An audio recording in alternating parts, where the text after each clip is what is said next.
Hello স্টুডেন্টরা, tuition রুমে তোমাদের স্বাগতম। আজকে আমি ক্লাস 7-এর ইংলিশ পড়াবো। Lesson 1, the book of nature. Writer হচ্ছে জওহরলাল নেহেরু। আগে আমি দুটো ভিডিও দিয়েছি, ইউনিট 1, ইউনিট 2 বঙ্গানুবাদ। যারা দেখোনি তারা প্লেলিস্টে বা ডিসক্রিপশানের লিঙ্কে দেখে নেবে। আজকে আমি কয়েকটা অ্যাক্টিভিটি নিয়ে তোমাদের সঙ্গে আলোচনা করব। ভিডিওটা প্রথম থেকে শেষ পর্যন্ত তোমরা দেখবে। আর এই ধরনের নতুন নতুন ভিডিও পাওয়ার জন্য তোমরা চ্যানেলটিকে সাবস্ক্রাইব করে দেবে, শেয়ার করে দেবে বন্ধুদের জন্য, আর একটা লাইক দেবে। দেখো আমি পড়া শুরু করে দিচ্ছি। Activity 1, underline the appropriate alternatives. যে সঠিক বিকল্পটি নিচে দাগ দাও, যেটা ঠিক তাতে দাগ দিতে বলেছে। India is in fact a big small huge part of the earth surface. এখানে হবে স্মল, তাহলে কী হবে? India is in fact a small part of the earth surface. তো দেখো বাংলাটা আমি বলে দিচ্ছি। ভারতবর্ষ হলো প্রকৃতপক্ষে পৃথিবীর উপরিস্তরের ক্ষুদ্র একটি অংশ। তারপর দেখো, once upon a time the earth was too cold, dark, hot for any living being to survive. এটা হবে হট। তাহলে এর অর্থটা কী হবে? দেখো, কোনো এক সময় পৃথিবী ছিল খুব গরম, কোনো জীবন্ত প্রাণীর বেঁচে থাকার পক্ষে যথেষ্ট ছিল না। তারপর দেখো, ফসিলস আর a type of wild animal, one kind of hard rock, the remains of old living beings. উত্তরটা the remains of old living beings. এর বাংলাটা হবে জীবাশ্ম অতীতে কোনো মৃত প্রাণীর দেহাবশেষ। তারপর দেখো activity 2, answer the following question incomplete sentence. এটা প্রশ্নগুলোর উত্তর দিতে হবে পূর্ণ বাক্যে। দেখো, হোয়াট মাস্ট, প্রথমটা বলেছে what must we do to know about the story of this world. বিশ্বের ইতিহাস জানার জন্য আমাদের অবশ্যই কী করা উচিত। উত্তরটা দেখো, we must think of all the countries and all the peoples who have inhabited it. এর বাংলাটা হবে বিশ্বের ইতিহাস রচনার জন্য আমাদের সমস্ত দেশ এবং মানুষদের নিয়ে ভাবতে হবে। তারপরে দেখো, how old is our earth. আমাদের পৃথিবী কত বছরের পুরনো। উত্তরটা হবে our earth is millions and millions of years old. আমাদের পৃথিবী লক্ষ লক্ষ বছরের পুরনো। তারপর দেখো, who roamed the earth before the arrival of human beings. মানুষ আসার আগে কারা পৃথিবীতে ঘুরে বেড়ায়। দেখো, before the arrival of human beings only animals roamed on the earth. মানুষ আসার আগে শুধুমাত্র পশুরা পৃথিবীতে ঘুরে বেড়াতো। তারপর দেখো activity 3, fill in the blanks with suitable words from the text. The first letter of the words are given. এখানে বলছে পাঠ্যপুস্তক থেকে সঠিক শব্দ নিয়ে শূন্যস্থানগুলো পূরণ করতে হবে। প্রথম শব্দ বর্ণটা দেওয়া আছে। দেখো, অ্যাজ এ সাবজেক্ট এইচ দেওয়া আছে, তাহলে এখানে হবে হিস্ট্রি ইজ কোয়াইট ইন্টারেস্টিং। তাহলে এর বাংলাটা হবে পাঠ্য বিষয় হিসাবে ইতিহাস সত্যি আকর্ষণীয়। We have good relations with our নেভারিং, এটা হবে কান্ট্রিজ। আমাদের প্রতিবেশী দেশগুলির সঙ্গে আমাদের ভালো সম্পর্ক আছে। তারপর দেখো, plants need air water and sunlight to grow হবে।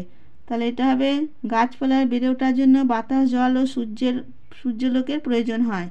তারপর দেখো, can you imagine how big the universe is. এটা ইমাজিন হবে। তাই বাংলাটা দেখে না, তুমি কি ভাবতে পারো মহাবিশ্ব কত বড়। তারপরটা বলেছে ইউ শুড স্টাডি হবে regularly if you want to be a good student. তোমাকে প্রত্যেকদিনই ভালো করে পড়াশোনা করতে হবে যাতে তুমি ভালো একটা স্টুডেন্ট বা ছাত্র হতে চাও। তারপর দেখো অ্যাক্টিভিটি 4, তোমরা ভিডিওটা প্রথম থেকে শেষ পর্যন্ত দেখো, তাহলে অ্যাক্টিভিটিগুলো মিস করে যাবে। এগুলো খুব পরীক্ষায় আসে। কেমন?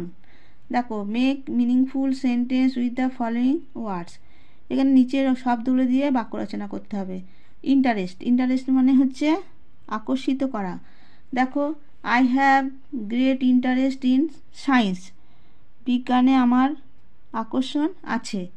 Surface, the surface of the ground is smooth, পৃথিবীর উপরিতল হয় মসৃণ। তাহলে সারফেস মানে হচ্ছে উপরের তল। ইনহ্যাবিটেড, ইনহ্যাবিটেড মানে হচ্ছে বাস করা। দেখো, the earth is inhabited by different creatures, পৃথিবীর অনেক জীবজন্তু বসবাস করে, পৃথিবীতে অনেক জীবজন্তু বসবাস করে। তারপর হচ্ছে টুগেদার, টুগেদার মানে হচ্ছে একসঙ্গে। We can do many things if you work together, একসঙ্গে থাকলে আমরা অনেক কাজ করতে পারবো। এগুলো সাথে তোমরা প্র্যাকটিস করবে, এগুলো খুব আসে। কেমন? সায়েন্টিস্ট মানে হচ্ছে বৈজ্ঞানিক বা বিজ্ঞানী। Newton was a great scientist, Newton ছিলেন একজন বিখ্যাত বিজ্ঞানী। তারপর দেখো activity 5, identify which of the following statements are true and which are false, give a supporting statement for each of your answer. এখানে বলেছে যে নিচের বাক্যগুলির মধ্যে কোনটা সত্য কোনটা মিথ্যা চিহ্নিত করতে হবে, তাদের সপক্ষে যুক্তি দিতে হবে। দেখো, প্রথমটা বলেছে fairy tales are rich in imagination, এর বাংলাটা হচ্ছে রূপকথা দেশের গল্পগুলি বড়ই কল্পিত, খুবই কল্পিত, তাহলে এটা হবে ট্রু। এর সাপোর্টিং স্টেটমেন্ট দাও, this would be very interesting for we could imagine anything we wanted to and would thus make up the most beautiful fairy tales. এটার বাংলা অর্থটা দেখো, এটা খুবই আকর্ষণীয় হতো, আমরা যা চাইতাম তাই কল্পনা করতে পারতাম এবং আমাদের জন্য সবচেয়ে সুন্দর রূপকথা দেশের গল্পগুলি তৈরি হতো।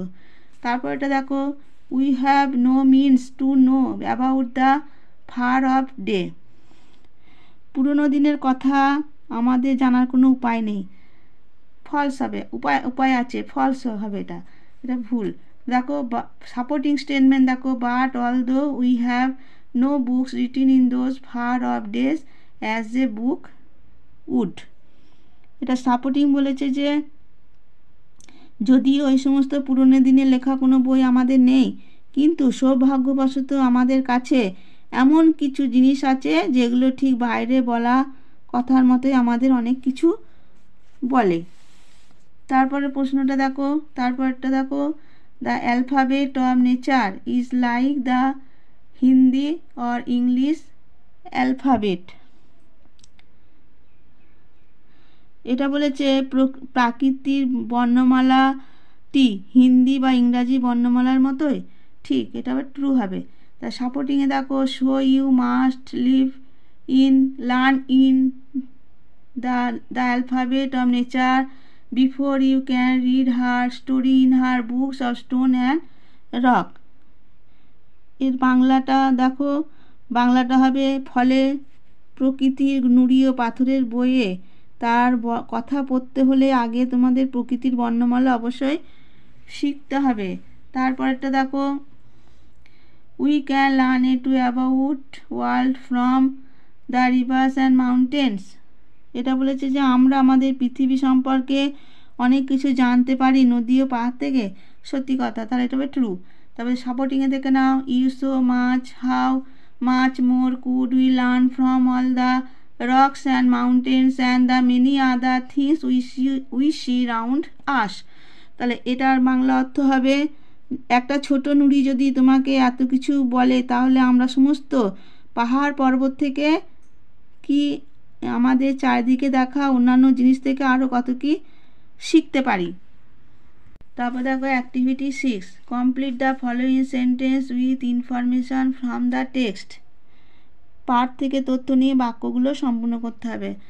দেখো, no book would have been written in old times because, শূন্যস্থানে বসবে men did not exist then. তাহলে এর পুরো অর্থটা কি হবে দেখো, পুরনো দিনে কোনো বই লেখা হয়নি কারণ মানুষেরই কোনো অস্তিত্ব ছিল না। To be able to read any language one, শূন্যস্থানে কী বলছে, মাস্ট লার্ন ইটস অ্যালফাবেট, এর বাংলাটা দেখে নাও, যে কোনো ভাষা পড়ার যোগ্য হতে হলে একজনকে ওই ভাষার বর্ণমালা শিখতে হয়। তারপর দেখো, a small pebble was definitely a part of nature হবে, অফ নেচার।